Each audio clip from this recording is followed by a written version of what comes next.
Hello all, I am Dr. Vineet Nakra, a practicing radiation oncologist in Max Healthcare, Vaishali in Delhi NCR. A lot of patients ask me what all sites can be treated with the radiotherapy. क्या हम chemotherapy से बच सकते हैं? क्या हमारे cancer में सिर्फ रेडिएशन थेरेपी से इलाज हो सकता है? क्या हमारे कैंसर में सर्जरी की ज़रूरत तो नहीं पड़ेगी? क्या हमारे कैंसर में आप सिर्फ रेडिएशन देके ठीक कर दो? हमें किसी ने बताया था कि रेडिएशन थेरेपी में कोई साइड इफ़ेक्ट्स नहीं आए, हम तो उससे ठीक हो गए, हमें आप सिर्फ रेडिएशन थेरेपी दे दो, हम उससे ठीक होना चाहते हैं। But that is not the solution. इसके ऊपर मैं डिटेल इस वीडियो में बात करूँगा। टू डिटरमाइन कौन सी साइट पे आपको ट्रीट करना है, कौन से कैंसर में ट्रीट करना है, कौन से कैंसर है आपको, there is different treatment modalities.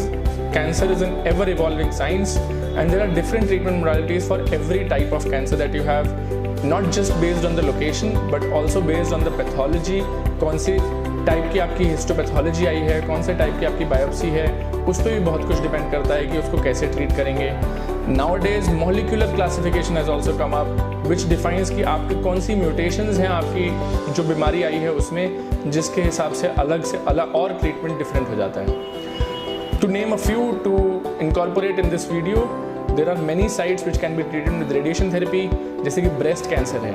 breast cancer में usually radiation comes after surgery and chemotherapy have been done to prevent the disease from coming back again. It is usually for 3.5 weeks commonly, but it can also be given for a week or 5 weeks depending upon your condition, your age, the tumor type and the stage of the disease that you have. Also, radiation can be given in gynecological cancers where it is one of the main modalities of treating cancer, such as cervical cancer. It is needed both externally and internally to treat cervical cancer properly. It is usually given with combination of chemotherapy. Head and neck cancers में भी radiation की बहुत ज़रूरत पड़ती है. Head and neck cancers में majority of the patients they present in advanced stage which requires radiation and chemotherapy together. उनके cases में सर्जरी हो नहीं सकती है, पॉसिबल नहीं होती है कि सर्जिकली पूरा ट्यूमर जो है हम काट के निकाल सकें, इसलिए रेडिएशन और कीमोथेरेपी ही डेफिनेटिव डोजेस में दी जाती है. ट्रीटमेंट यूजुअली 7 हफ्ते तक चलता है.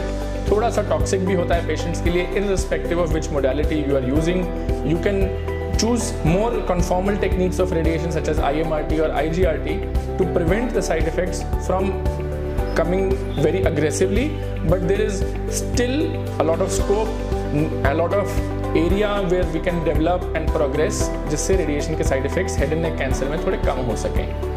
लंग कैंसर में भी ज़्यादातर पेशेंट्स इंडिया में स्टेज 3 स्टेज 4 में ही आते हैं, जहाँ पर रेडिएशन की बहुत ज़्यादा ज़रूरत होती है. रेडिएशन और कीमोथेरेपी साथ में दी जाती है.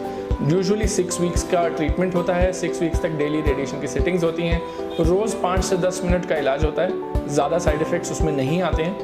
वहाँ पर रेडिएशन थेरेपी के रिजल्ट्स बहुत अच्छे हैं.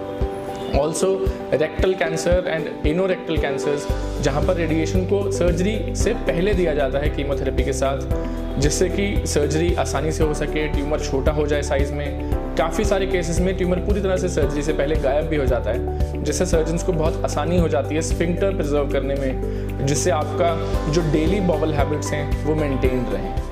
Also, there are other sites such as esophagus which require radiation before surgery.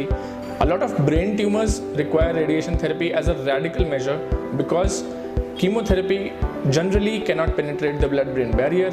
And अगर इस ऐसी साइट में ट्यूमर होता है जहाँ पर सर्जिकली उसको रिमूव करना बहुत डिफिकल्ट है, radiation therapy is even used as a stand alone modality to treat cancer in the brain. We have very excellent results when treating brain metastasis or primary brain tumors with radiation therapy.